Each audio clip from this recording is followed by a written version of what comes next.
Hello, my dear friends. How are you? I hope you all are fine. Welcome to my channel, Law Scholars and Legal Issues.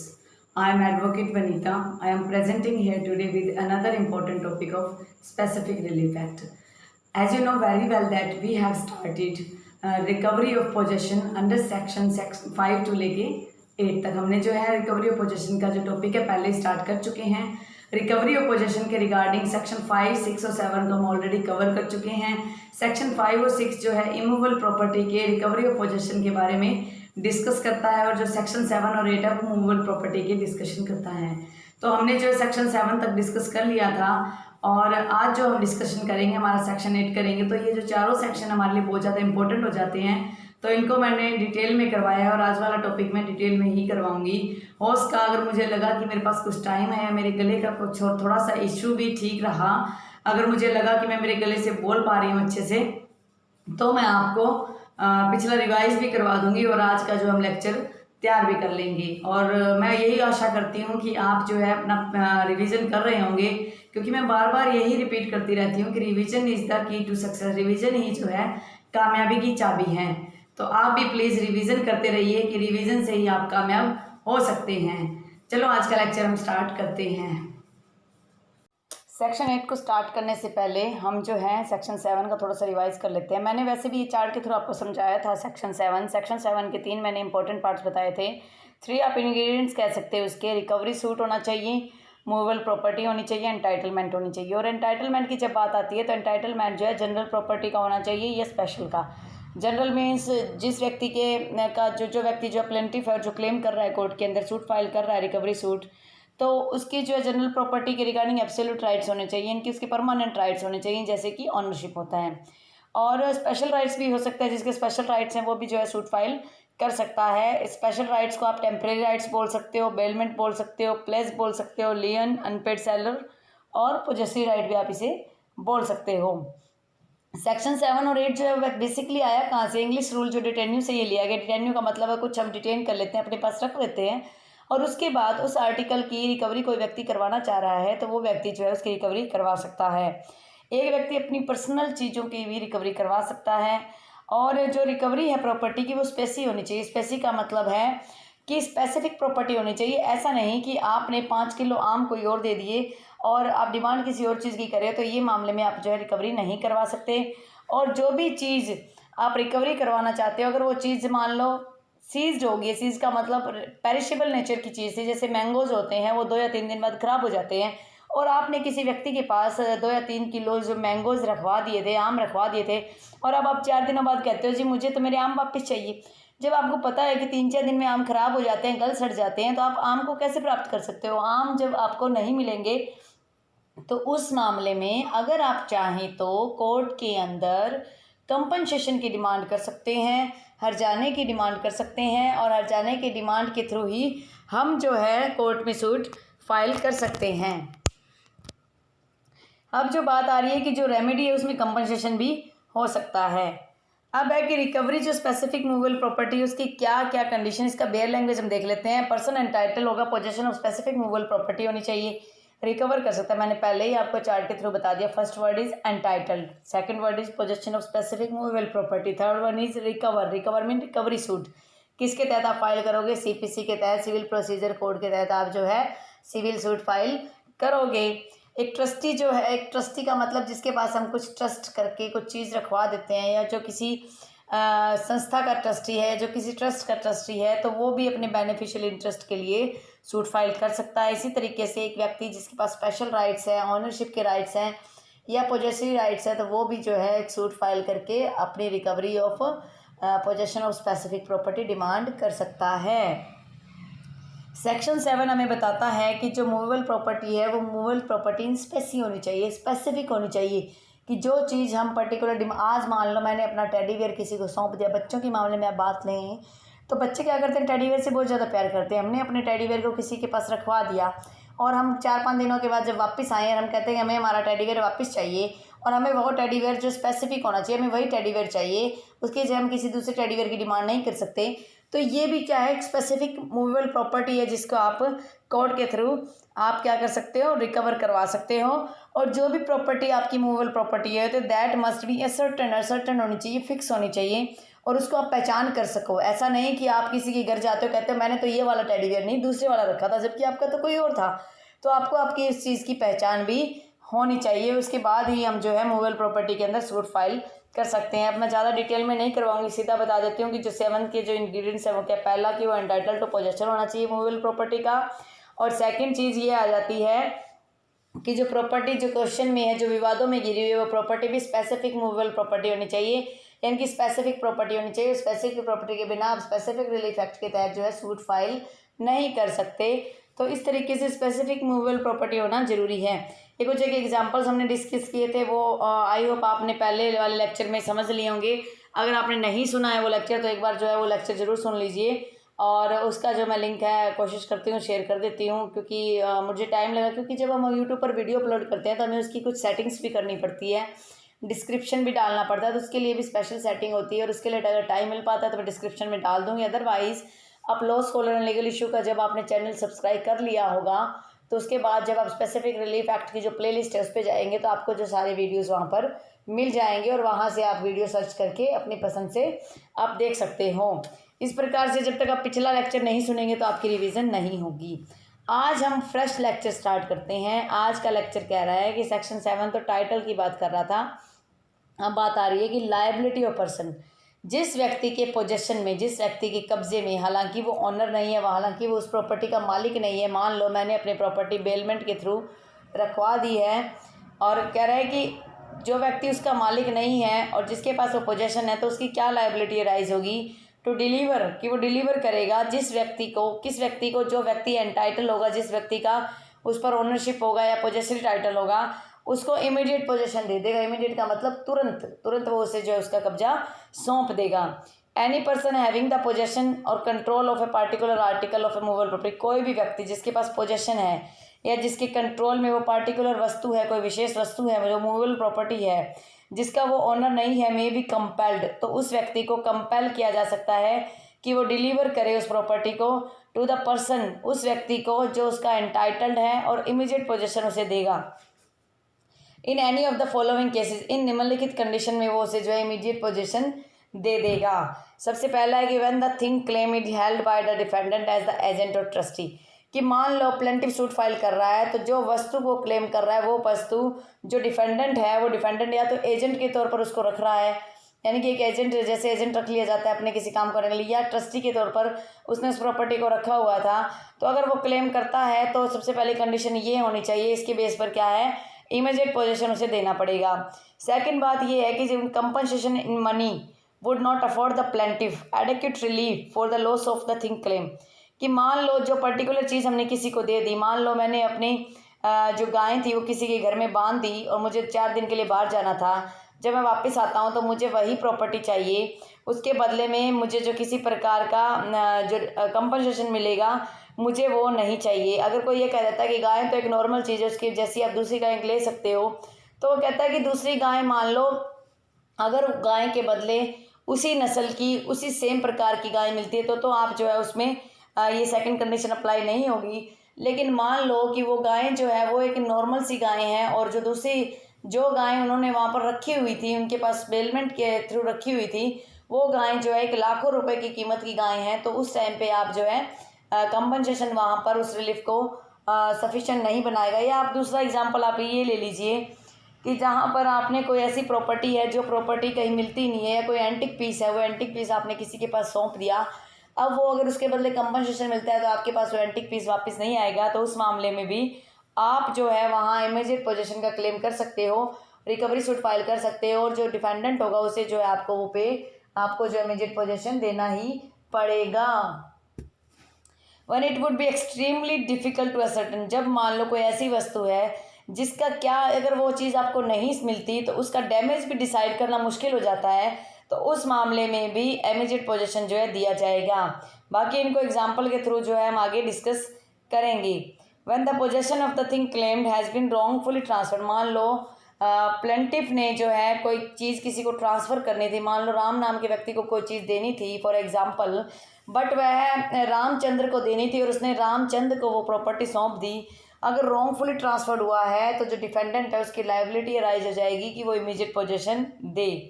अब explanation क्या कहता है? Explanation जो है court को duty bound करता है कि unless and until the contract, जब तक कि कोई विरोधाभास ना हो, जब तक कि कोई एक्सेप्शन ना हो, कोर्ट शैल, यहाँ पर शैल है, शैल का मतलब है कि कोर्ट को प्रिज्यूम करना ही पड़ेगा, कोर्ट को ये मानना ही पड़ेगा कि जो मूवेबल प्रॉपर्टी है क्लॉज बी और सी के तहत, यानी कि जो एडिक्वेट रिलीफ जो है वो अफोर्ड नहीं करेगा, या जो है एक्चुअल डैमेज जो है वो आप डिफ़िकल्ट है कि आप डिसाइड नहीं कर सकते, उन मामलों में कोर्ट ये प्रिज्यूम करेगी कि जो कंपनसेशन इन मनी है would not afford the plaintiff adequate relief for the loss of the thing claimed, और एज द केस में भी जैसे भी कंडीशन हो that it would be extremely difficult to ascertain the actual damage, और ये भी बहुत मुश्किल है कि जो एक्चुअल डैमेज है उसको हम कैसे असर्टन करें, कैसे डिसाइड करें। तो उस मामले में कोर्ट को शैल प्रिज्यूम करना पड़ेगा। शैल प्रिज्यूम इंडियन एविडेंस में दिया हुआ है, एक्सप्लेन किया हुआ है। इंडियन एविडेंस एक्ट जब हम करेंगे तो उस टाइम हम वो एक्सप्लेनेशन देखेंगे। अब इसके इंग्रेडिएंट्स देख लेते हैं। पहली तो चीज़ कि जो डिफेंडेंट है, प्लेंटिफ की तरफ से सूट फाइल होता है और जो डिफेंडेंट होगा उसके पास जो है उस प्रॉपर्टी का, उस आर्टिकल का एक्चुअल कंट्रोल है या एक्चुअल पोजेशन है, यानी कि पूरी तरह से उसके पास उसकी पावर है, टेम्परेरी पावर नहीं होनी चाहिए। Such an article is movable property, ऐसा आर्टिकल जो है वो मूवेबल प्रॉपर्टी होनी चाहिए, ऐसा नहीं कि वो मूवेबल प्रॉपर्टी ना हो। The person claiming the possession must be entitle, और जो पर्सन उस चीज़ को क्लेम कर रहा है उस जो है जो एंटाइटल होगा उसको इमीडिएट पोजेशन देना पड़ेगा, तुरंत उस प्रभाव से उसको वो कब्जा देना पड़ेगा। फोर्थ चीज़ ये कह रही है कि जो डिफेंडेंट जो है उस आर्टिकल का ओनर नहीं होना चाहिए, अगर वो ओनर है तो उसको आप इमीडिएट पोजेशन की बात नहीं कह सकते। The thing claimed is held by defendant, जो थिंग है वो एक एजेंट के थ्रू उसके पास होनी चाहिए, और जहाँ पर एडिक्वेट रिलीफ जो है compensation in money would not afford the adequate relief है, या एक्सट्रीमली डिफिकल्ट हो जाता है कि एक्चुअल डैमेज को आप डिसाइड करें, तो उन मामले में आपके लिए जो इमीडिएट पोजीशन देना है वो कंपलसरी हो जाता है, और आपकी ड्यूटी भी बनती है, लायबिलिटी भी बनती है कि आप वो इमीडिएट पोजीशन उन्हें सौंपेंगे। When the thing claimed is held by the defendant agent, पहली कंडीशन कह रही है इसके रिगार्डिंग वुड वर्सेस रोकलिफ का एक लैंडमार्क केस है। इस केस में ये बात कही गई थी कि जो बर्डन है वो प्लेंटिफ पे है कि वो ये प्रूव करे कि फिड्यूशरी रिलेशनशिप नहीं है। फिड्यूशरी का मतलब है कि उनकी मिली भक्ति ना हो, मिली भक्ति ना हो किसी प्रकार की। उनका एक फिड्यूशरी का मतलब है कि जहाँ पर जैसे फिड्यूशरी रिलेशनशिप आप कह सकते हो, डॉक्टर और पेशेंट का रिलेशनशिप कह सकते हो, या आप वहाँ पर वकील का और उसके क्लाइंट का रिलेशनशिप कह सकते हो। ऐसा रिलेशनशिप जो किसी भरोसे का हो, तो प्लेंटिफ पर ये लायबिलिटी अराइज है कि वो पहले साबित करेगा कि जो फिड्यूशरी रिलेशनशिप होना चाहिए उनका एक भरोसे का रिलेशन होना चाहिए। ऐसे नहीं कि मैं रास्ते में कहीं जा रहा हूँ, मैंने किसी अनजान व्यक्ति को कोई वस्तु सौंप दी संभालने के लिए, तो that is not said to be a fiduciary relationship, उसे फिड्यूशरी रिलेशनशिप नहीं कहा जाएगा।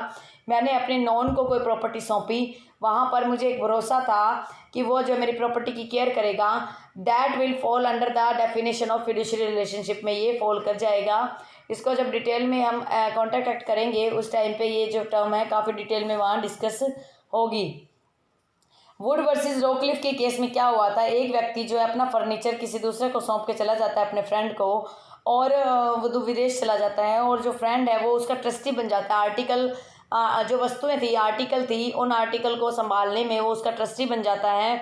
और यहाँ पर जो फ्रेंड है उसका वो ड्यूटी बाउंड है कि जब वो कंडीशन, जो भी कंडीशन निर्धारित की गई थी फिड्यूशरी रिलेशनशिप के तहत, उन कंडीशन के तहत जो है वो उसे जो है वस्तुएं वापस देगा। तो ये जो फ्रेंड है उसका वो ड्यूटी बाउंड हो जाता है, और इस मामले में आप ये नहीं कह सकते कि वो फ्रेंड जो है वो लायबल नहीं होगा फिड्यूशरी रिलेशनशिप के तहत कि वो उसे वापस लौटा दे। तो ये माना जाता है कि जो एजेंट और ट्रस्टी का रिलेशनशिप है, या डॉक्टर और पेशेंट का रिलेशनशिप है, या एडवोकेट और क्लाइंट का रिलेशनशिप है, that relationship falls under the definition of fiduciary relationship, और you can assume that a fiduciary relationship is that kind of relationship that totally depend upon the trust, that totally depend upon the faith। तो इस तरीके के जो relationship होंगे that is called fiduciary relationship। When second condition is that when compensation in money would not afford the adequate relief for the loss of the thing claimed, कि जो भी चीज़ आप क्लेम कर रहे हो उसके बदले अगर आपको कंपनसेशन दिया जाता है तो वो उसके जो क्लेम आप कर रहे हो उसके जो हर्जाना है, उसका जो भुगतान है वो नहीं कर पाएगा। पूरी तरह से प्लेंटिफ को वो संतुष्ट नहीं कर पाएगा, उस मामले में भी जो कोर्ट जो है वो ऑर्डर देता है कि वो जो है फटाफट जो है उसको इमीडिएट पोजीशन दे दे। जो आर्टिकल है क्यूरियोसिटी और एंटिकिटी, एंटिकिटी का मतलब जो एंटिक पीस होते हैं जिनके पीछे क्यूरियस है, क्यूरियस का मतलब जिसको जानने के लिए हम उत्तेजक हो जाते हैं, ऐसी कुछ वस्तुएं जो हमारे लिए बहुत मायने रखती हैं। कुछ फैमिली इंटरेस्ट के आर्टिकल है, जैसे हमारे पुराने दादा परदादा या हमारे जो विरासती कोई ऐसे एंटिक पीस थे जो हमारे लिए हमने संभाल रखे थे और वो हमने किसी को सौंप रखे थे, और जब वो उसकी डिमांड हम करते हैं तो इमीडिएट पोजीशन उसका दिया जाना चाहिए। और या कोई ऐसे जैसे फ़ोटो एल्बम वगैरह हो गए जिसमें हमारी फिर जो फैमिली हिस्ट्री लिखी हुई है, फैमिली हिस्ट्री या चार्ट वगैरह हो गए, या जो जमाबंदी वगैरह हो गई, कोई ऐसे डॉक्यूमेंट जो हमारे एंटिक चीज़ों को बताते हैं, जो हमारे काफ़ी लंबी फैमिली हिस्ट्री को शो करते हैं, that falls under this close. Example जैसे फैमिली आइडल्स है, परिवार के लोगों की फ़ोटो हैं, या कोई ट्रॉफी मिली थी हमने, हमारे किसी बच्चे ने कोई ट्रॉफी जीती थी, या कोई कंपटीशन में भाग लिया था, वहाँ कोई प्राइज़ गेन किया था, या कोई लेटर्स है। लेटर्स का मतलब जो हमारे कि दादा परदादाओं ने जो कोई पुराने टाइम में जो लेटर्स का एक ट्रेंड चलता था, उस टाइम में जो लेटर लिखे गए थे वो लेटर हमारे लिए आज भी बहुत इंपॉर्टेंट है। तो इस प्रकार के जो लेटर्स हैं इनको जो है अगर आप रुपयों के बदले में इनके नुकसान की भरपाई आप करना चाहते हो तो इनके नुकसान की भरपाई आप नहीं कर सकते। तो इन मामलों में जो कोर्ट है वो इन मामलों में एक्चुअल डिलीवरी की बात कहेगी। वो कोर्ट कहेगी कि यहाँ पर आपको एक्चुअल डिलीवरी करवानी है। इलिस्ट्रेशन कहता है कि इन केस कोई ऐसा मामला जहाँ पर किसी फैमिली टेम्पल, कोई परिवार का जो टेम्पल था, कोई मंदिर बना हुआ था, उसकी कस्टडी किसी प्रिस्ट को सौंप रखी थी, तो यहाँ जो फैमिली की जो आइडल्स है, जो मूर्ति वहाँ पर लगाई हुई थी, तो यहाँ पर जो पंडित है, जो प्रिस्ट है, वो जो है बाउंड होगा रिटर्न करने को उस फैमिली को, क्योंकि जो एक्चुअल डैमेज है उस मूर्ति के बदले जो है वो डिसाइड नहीं किया जा सकता कि वो जो मूर्ति है वो कितने रुपए की है, उसकी कितनी डिमांड है या कितनी उसकी मॉनेटरी वैल्यू है। तो ऐसी चीज़ों के बारे में आप कह सकते हो कि वहाँ पर ये डिसाइड नहीं किया जा सकता कि जो कंपनसेशन जो इन एडिक्यूट रिलीफ के रिगार्डिंग जो अफोर्ड नहीं करेगा, तो उस मामले में आप इमीडिएट पोजीशन की डिमांड कर सकते हो। थर्ड क्लोज कहता है, जो सी क्लोज है, वो कहता है कि extremely difficult to ascertain the actual damage caused by its loss, कि ये भी एक्चुअल डैमेज के लिए बहुत डिफिकल्ट हो जाता है कि जो डैमेज हुआ है जिस चीज़ का, उसका अगर लॉस हो गया तो ये डिसाइड करना मुश्किल हो जाएगा कि उसका लॉस कितने रुपए का था या कितने रुपए के बदले आप जो है उसका भुगतान करोगे। जैसे कि तो आर्टिकल है रेयरिटी का मतलब पुराने टाइम में कोई ऐसा, जैसे कोई एक ऐसी लियोनार्डो दा विंची की जो एक पिक्चर है, मोनालिसा की पिक्चर है, वो पिक्चर जो है आज जो है दोबारा नहीं बनाई जा सकती सेम उसी सेंस में, उसी पेंटर के द्वारा। या मान लो विलियम शेक्सपियर की कोई ऐसी बुक थी जो मार्केट में अवेलेबल ही नहीं है, जिसका कोई एडिशन अवेलेबल भी नहीं है, या कोई एंटिक वॉच है पुराने टाइम का, राजा महाराजाओं के टाइम का हमारा जो कोई एंटिक पीस पड़ा हुआ है, वॉच पड़ा हुआ है, वो सारा जो है इस क्लोज के अंदर आएगा, क्योंकि उसकी भी जो डैमेज की जो एक्चुअल डैमेज है उसको जो है असर्टन करना काफ़ी डिफिकल्ट हो जाता है। ये क्लोज जो अप्लाई होगा उन आर्टिकल पर जहाँ पर ब्यूटी, रेयरिटी और डिस्टिंक्शन, ये रेयरिटी की स्पेलिंग थोड़ी गलत हो गई तो आप इसको माइंड में रखिए, RITY रेयरिटी होता है। कह रहे कि कोई ऐसी चीज़ है जिसकी सुंदरता बेमिसाल है, या कोई ऐसी चीज़ है वो मिलती ही नहीं है आज के टाइम में। आज के टाइम में आप 5 पैसे का सिक्का अगर लेना चाहो तो आपको मार्केट में नहीं मिलेगा। 25 पैसे का सिक्का तो फिर भी मिल जाएगा, 5 पैसे का पुराने टाइम में आना 2 आना चलते थे, वो आना 2 आना अब नहीं मिलेंगे। तो अगर वो किसी के एंटिक पीस है और वो उसकी आप अगर ये सोचो कि अब हम उसकी कीमत लगा लेंगे तो कीमत लगाना जो है मुश्किल हो जाएगा। It is extremely difficult to ascertain the actual damage caused by the loss. तो उस सेंस में कोर्ट जो है ये ऑर्डर करेगी कि जो फटाफट जो है उसका जो इमीडिएट पोजीशन जो है सौंप दिया जाए। और जैसे आप एग्जांपल के तौर बॉक्स ऑफ ज्वेल्स, आपके पुराने टाइम की एंटिक गहने थे, राजा महाराजाओं के टाइम थे, ऐसे गहने आज के टाइम में बनते ही नहीं हैं। कुछ फैमिली पिक्चर थे, मेरे दादा परदादा, उसके पुराने टाइम के जो फैमिली रिलेटिव्स हैं उनकी पिक्चर्स हैं, या वैल्यूएबल पेंटिंग्स है, कोई कीमती जो पेंटिंग्स हैं जो मैंने एग्जांपल दिया। जो ये जो बी और सी क्लोज है ना, ये दोनों में मोस्टली सेम एग्जांपल्स ही होते हैं कि जहाँ पर जो है उस कंपनसेशन जो एडिक्वेट रिलीफ के रिगार्डिंग अफोर्ड नहीं कर सकते हैं, या हम उसका एक्चुअल डैमेज डिसाइड नहीं कर सकते हैं। तो ये दोनों मैटर जो है मोस्टली सेम है, इनमें ज़्यादा कन्फ्यूज़न नहीं है। लेकिन टर्म के लिहाज से अगर इनको अलग अलग समझा जाए तो इनकी काफ़ी डिटेल में सेंस बनती है, काफ़ी अलग ही लॉजिक निकल के आता है। यहाँ पे एक एग्जांपल है, A is entitled to a picture by dead painter. Dead painter की कोई पेंटिंग है और कोई पेयर है, चाइना का कोई वॉश है, उसकी कोई पेयर बना हुआ है। और बी के पास उसका पोजीशन है, तो ये जो है काफ़ी ज़्यादा स्पेशल हो जाते हैं, इनकी मार्केट वैल्यू जो है असर्टन करना मुश्किल हो जाता है। कंपनसेशन अफोर्ड इन एडिक्वेट रिलीफ भी आप नहीं लगा सकते, एक्चुअल डैमेज भी इसका जो आप डिफ़िकल्ट है सर्टन करने के लिए। तो इन दोनों कंडीशन के अंदर जो है इमीडिएट पोजीशन का क्लेम जो है प्लेंटिफ डिमांड कर सकता है और कोर्ट जो है उसे ऑर्डर भी करता है। तो इस तरीके से आप इन दोनों को अच्छे से समझ सकते हैं।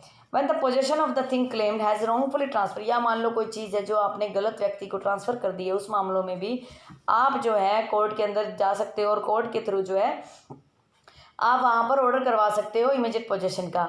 और जहाँ पर एक रॉन्गफुल ट्रांसफ़र हुआ है, कोई गलत ट्रांसफ़र हुआ है और वहाँ पर उसको जो है वापस मिलना काफ़ी मुश्किल हो जाता है, तो उस मामले में अगर उस चीज़ की जो ट्रांसफ़र किया गया है उसकी वैल्यू अगर कानून की नज़रों में होगी, तभी हम जाके जो है उसको जो है डिमांड कर सकते हैं। तो ये कहना मुश्किल हो जाएगा कि उस मामले में आप क्या करोगे, क्या वो रॉन्गफुली ट्रांसफ़र हुआ था, क्या टोर्ट के थ्रू हुआ था या मान लो किसी सर्कमस्टेंस के थ्रू हुआ था, तो वो सारा का सारा कोर्ट में आप एक्सप्लेन कर सकते हो, वो तो आपका डिफेंस आप ले ही सकते हो।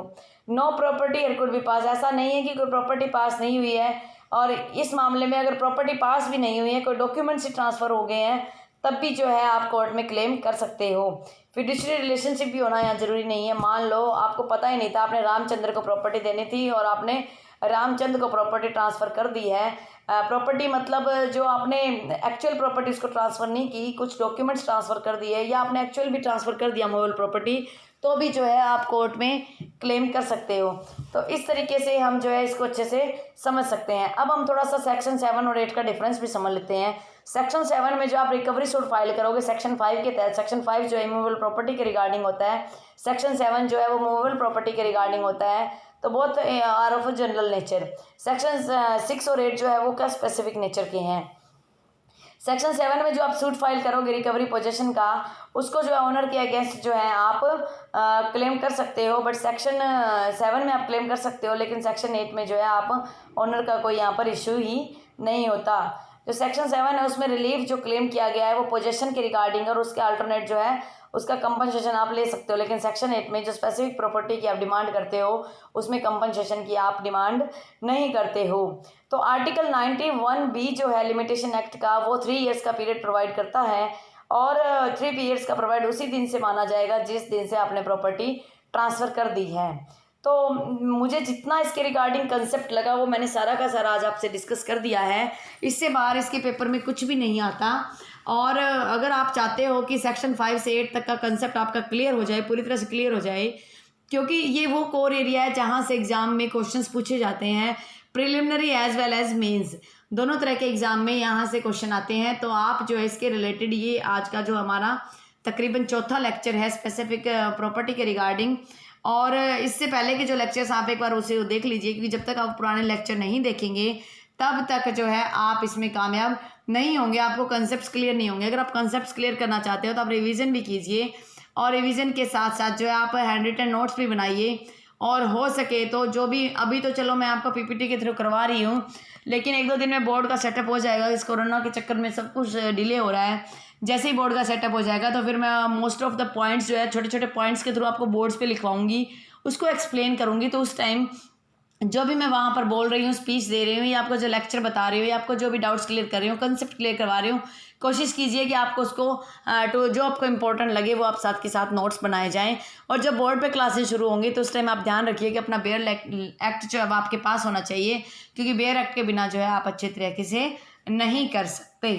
आई होप आपको मेरा आज का जो लेक्चर है वो पसंद आया होगा। अगर आपको मेरा आज का लेक्चर जो है पसंद आता है, वीडियो पसंद आता है, तो लॉ एस्पायरेंट्स और स्कॉलर से मेरा यही रिक्वेस्ट है कि आप मेरा जो है वीडियो लाइक कीजिए। अगर आप फर्स्ट टाइम मेरे इस वीडियो को देख रहे हैं और आप चाह रहे हो कि ऐसे फर्दर भी वीडियोस आपको मिलते रहें और सबसे पहले आप तक पहुंचे, तो आप मेरे चैनल को सब्सक्राइब कर लीजिए और बेल आइकन पर भी क्लिक कर दीजिए, जिससे कि जैसे ही कोई फर्दर नोटिफिकेशन आता है वो सबसे पहले आप तक पहुँच जाए। और टाइम टू टाइम जो है आप अपडेट होते रहे नोट्स के साथ भी।